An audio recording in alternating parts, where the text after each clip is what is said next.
Good morning, everyone. Just as I started this, the dog started barking down there, so something's going on. I just don't know what. And I'm not stopping right now. I gotta do this. Uh,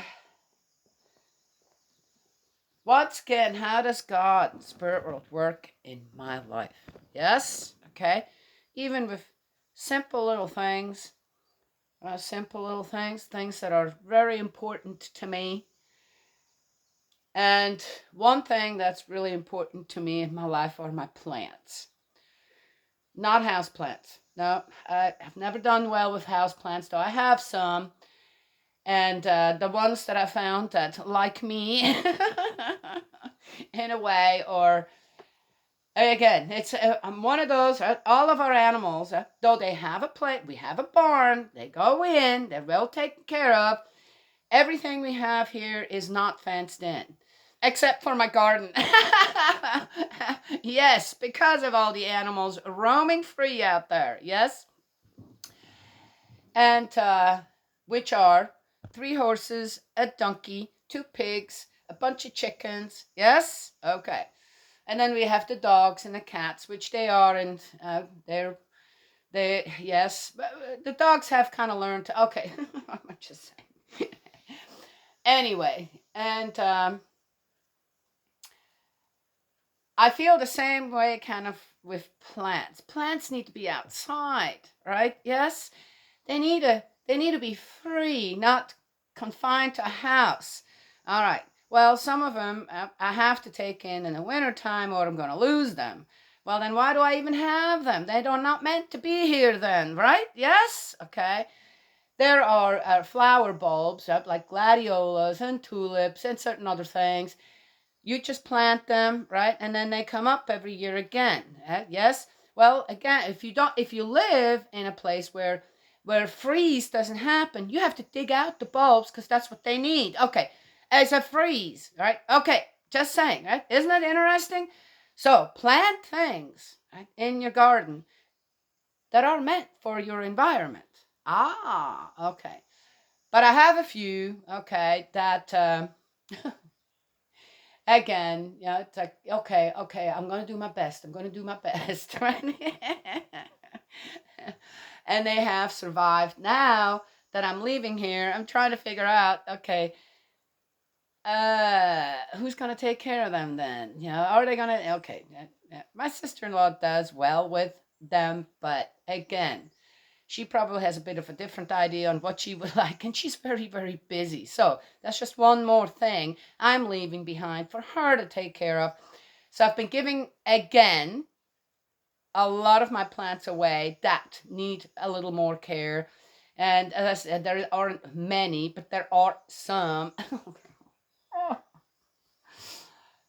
But of course, I already said in the other videos on how I planted the seeds, had the starts come up, and they need to be transported.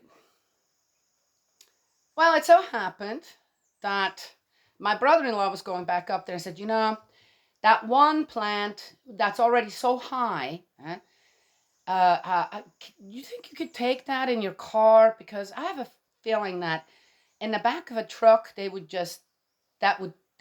get destroyed driving 50, 60 miles an hour. And okay. And he says, yeah. He said, anything else? I said, how about you take all of the big ones? And so he did. Undercover, he has a big SUV.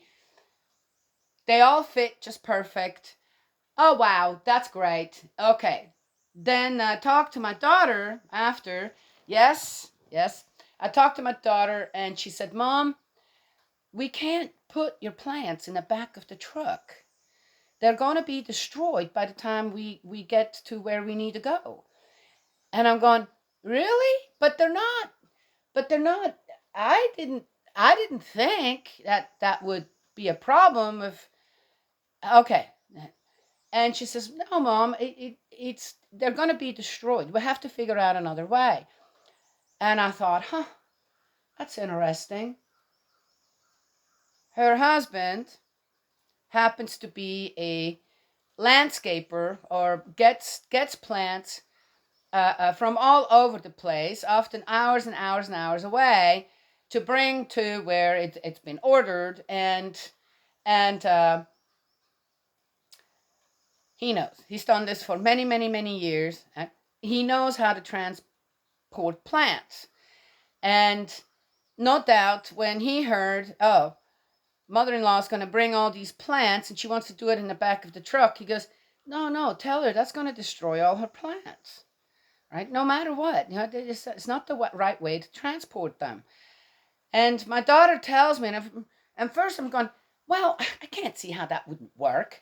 I mean, they're just, about this big. The truck bed is this big, and they're this tall. So why wouldn't that work? Right? And then I had to step back and go, oh my gosh, I'm being told here before, right? I do something I've never done. I've never transported this many plants anywhere else. I'm being told, right, in a way again, through people who care about me and my plants, yes? It's not going to work that way, Mom. We're going to have to do it another way, right? And I thought about it, and I'm going, oh my gosh, here we go again. To keep my plants safe, I'm being told by people who care about me, know how much I love my plants. And my plan on going up there and starting 3 different gardens at 3 different places with everything I have, and it's a lot. Okay, in all the containers, every seed came up. So it's really fantastic. And all I could do is just say a prayer again. Say a prayer of thanks. Oh, wow. I am so blessed with the people in my life who care. Even about what? Yes, Mom cares very much for her plants. I know Mom's going to do a great job making a beautiful little garden where we are at. And as I said, I will have the time with my grandchildren to do that. All of my children and my son-in-laws, right? They're all working. Huh? And have very little time to, yes. So here I am, and they care. They appreciate, and the knowledge is there to let me know it's not going to work the way you wanted to do it. So let's do it in a way that will work. Yes? Okay. Well, anyway, I wanted to share. These are the miracles in my life. Yes? It's beautiful, isn't it? Yeah. Okay. All right. Now, let's get going here. And again, we did the big plants that would not fit. Everything else that I have will fit into my daughter's huge SUV. That's it there too. Yeah, my son-in-law, seeing his wife and 2 children, you're going to be in the best possible car to keep you safe on the road. Number 1, you're going to look so big everybody else is going to move. Right? Number 2, if anything happens, it's like a vault on the inside or something. Yeah, okay, just saying. So she's got a big old SUV they just got last year. And my plants, everything I need to take with me for just that will fit, and everything else can wait. Yes. Okay, which that's already working out too. And everything's working out.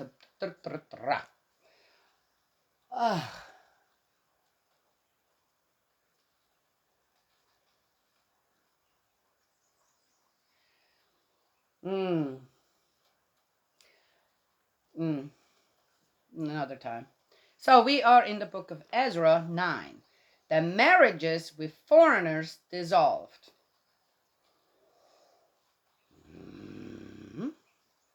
Once this was done, the officials approached me to say, the people of Israel, the priests and Levites, have not renounced the disgusting practices of the people of the country, the Canaanites, the Hittites, the Perizzites, and the Jebusites, the Moabites, the Egyptians, and the Amorites, since they and their sons have married some of their women, as a result of which the holy race has been contaminated by the people of the country.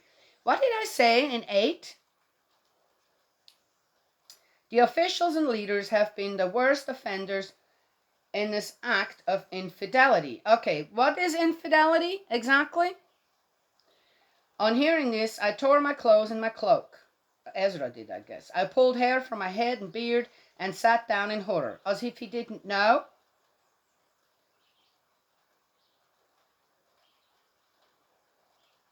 Hey, Ezra, are you becoming an actor as well?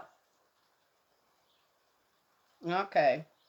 All who trembled at the words of the God of Israel gathered round me when faced with the infidelity of the exiles, while I went on sitting there in horror until the evening sacrifice. At the evening sacrifice, I came out of my stupor and, falling on my knees in my torn clothes and cloak, stretched out my hands to Yahweh my God and said, all right, I'd like to know exactly why he did that. Oh, because what? Okay, again, what are we actually talking about here? So it's wrong to marry another woman from another place, and they've been in exile in Babylon obviously long enough to gather women, okay,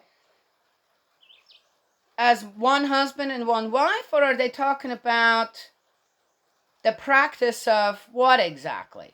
I'm just asking.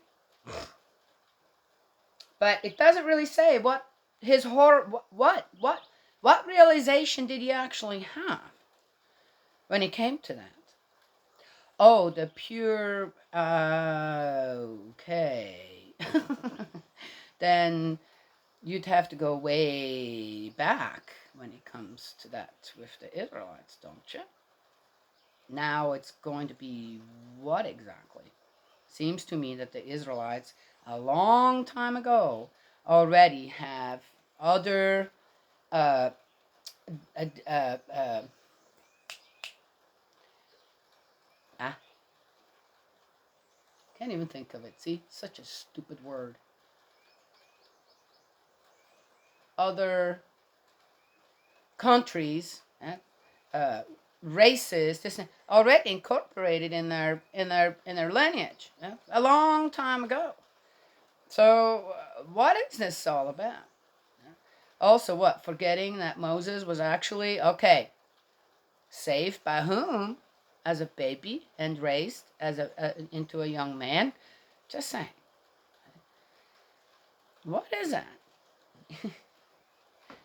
The people of Israel already, there's no purity of 100% just Israelites going on anymore. There probably never was. Even after they left Egypt, they had their Egyptian slaves, and no doubt some of them probably had Egyptian women as wives. Just saying. That's a weird one. What? So, what was the horror? What was he actually talking about? Let's go find out, if we're going to find out at all.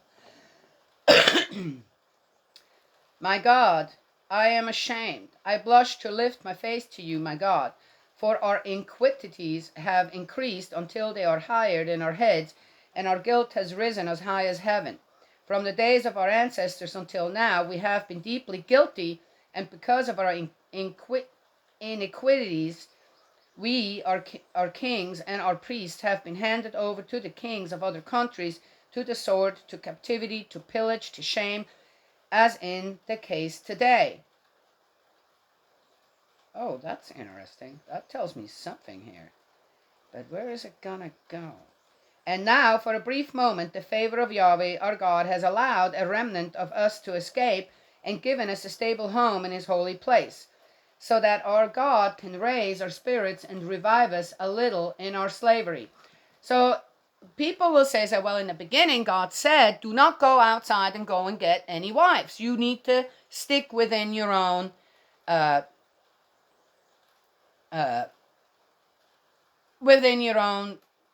race, your own people, God's people. You know why God said that? Because the Israelites hadn't really been established yet under what? Under the guidance of what? The one God. So if you go and get, it doesn't matter. I have a feeling that there were men that came in and married Israelite women as well. Of course, it doesn't say that, right? It's as if it was just a men did that. But I have no doubt that that was happening, right? It just does, you know. And then suddenly you have people coming in that Hey, they may be very good at manipulating others around them and this and that. Man, your God's kind of this and that. I have a God that, allows you to do this and that, And I'm blessed as well. There are miracles happening in my life as well. You see, God didn't want that. God wanted that the Israelites establish themselves 100% first as the strongest people ever to walk the earth. Right? Yes? Yeah.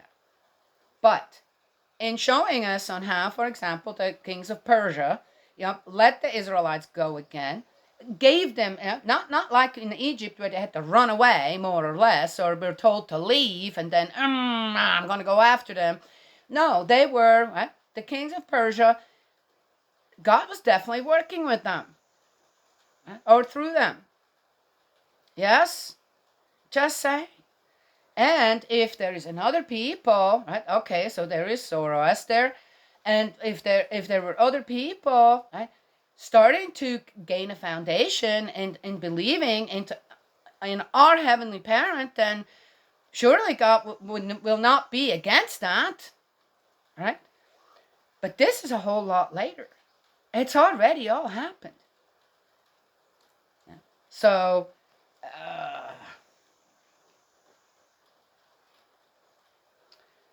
So I wonder, that last part is interesting.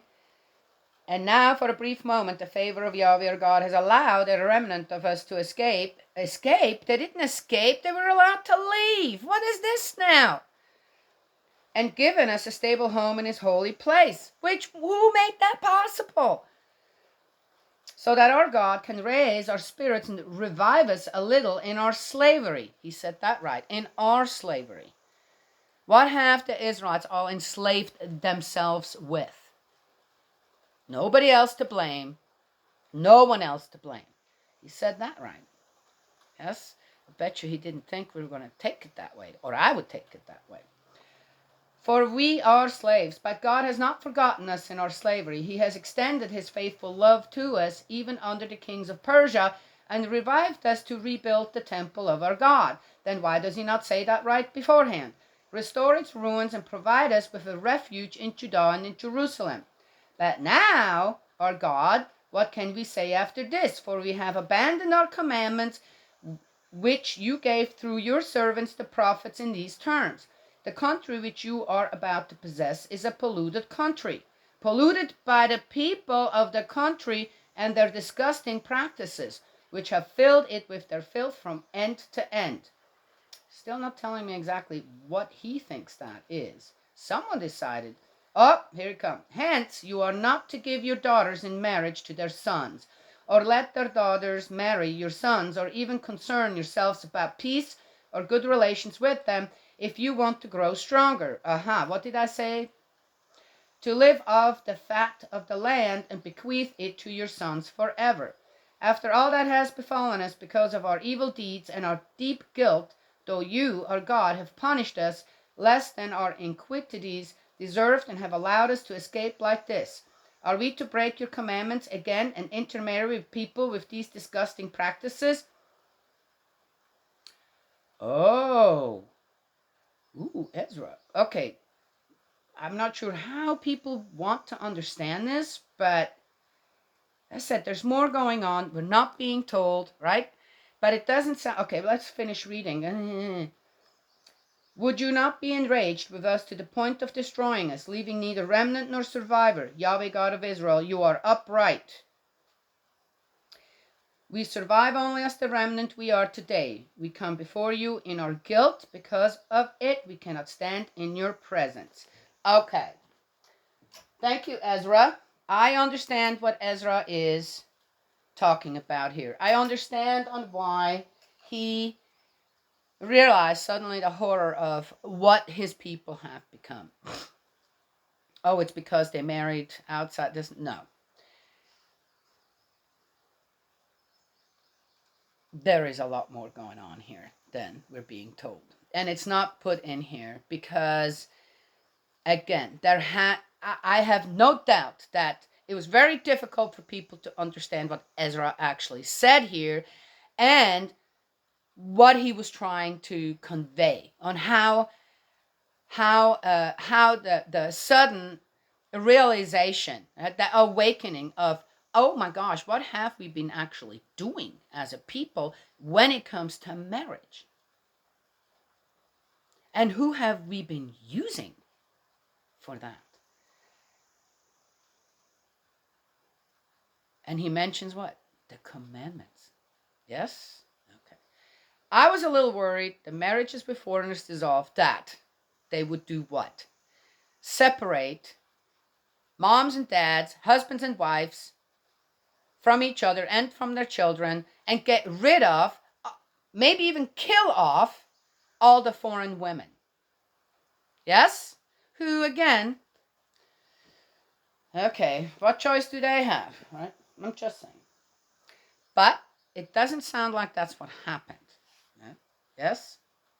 All right, well, we're not done with that one. So who knows? Oh, do I have to be afraid now until tomorrow, or say, well, here, I want to give Ezra credit for actually realizing, listening to God's plea when it comes to, oh, don't get other women from the other countries. No, become a strong people first. There's nothing wrong. There will be nothing wrong with branching out and teaching others about me, your heavenly parent. The right heavenly parent. Yes? But the Israelites hadn't been. We're not at that. We're not there yet for that. Right? And from what we just read in all the other books, I think it's very clear that they weren't. They were so influenced by all the countries around them, rather than focusing, right, on their growing together, growing towards God's heart. Right? Yes? Yeah. And then what happened? So here's Ezra, which, as I said, it's a kind of a hit and miss, I feel like, with Ezra. Is that, yep.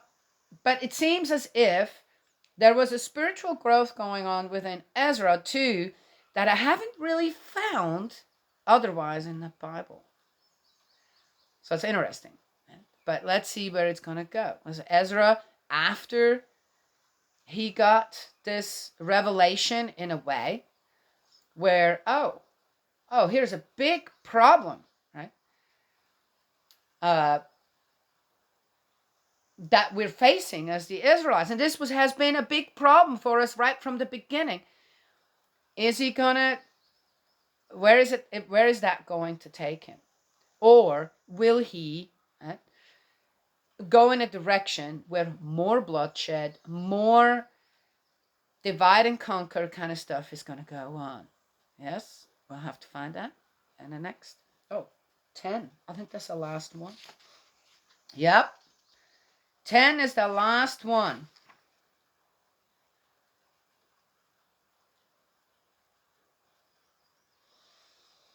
Oh, okay. I wish I didn't read that now, but okay. We'll find out. The book of Nehemiah is next.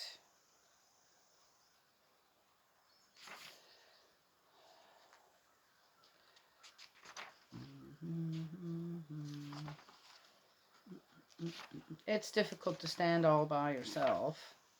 Ooh, then we have the book of Tobit. How many are there? After, oh, here comes a lady. The book of Judith.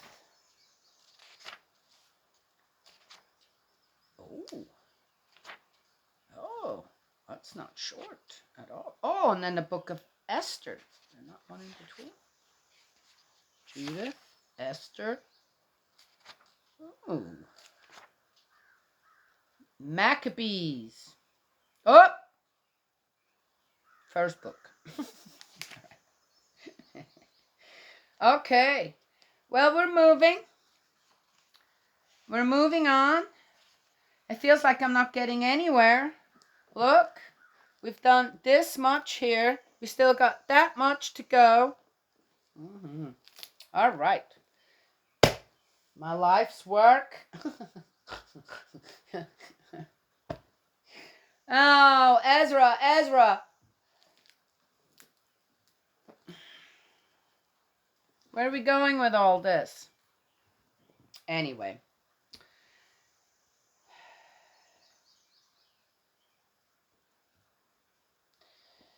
A world where all races and all people are so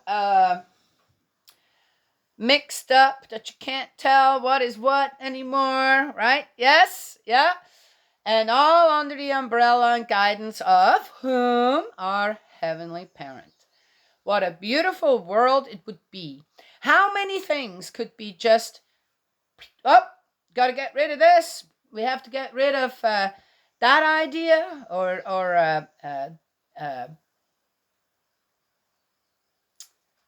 that supremacy. We got to get rid of this one and that one. We can't have that anymore, right? Because it's within your own family happening. Yes, yeah, yes. So again,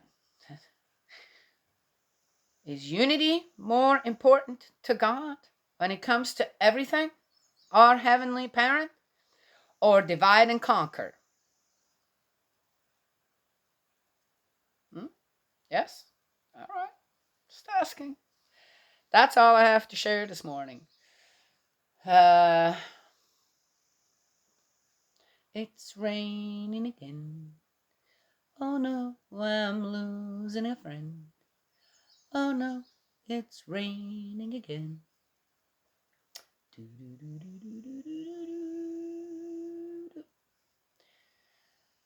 I don't have to water. Yes. May God bless you and protect you, embrace you with love, and I will talk to you all another time.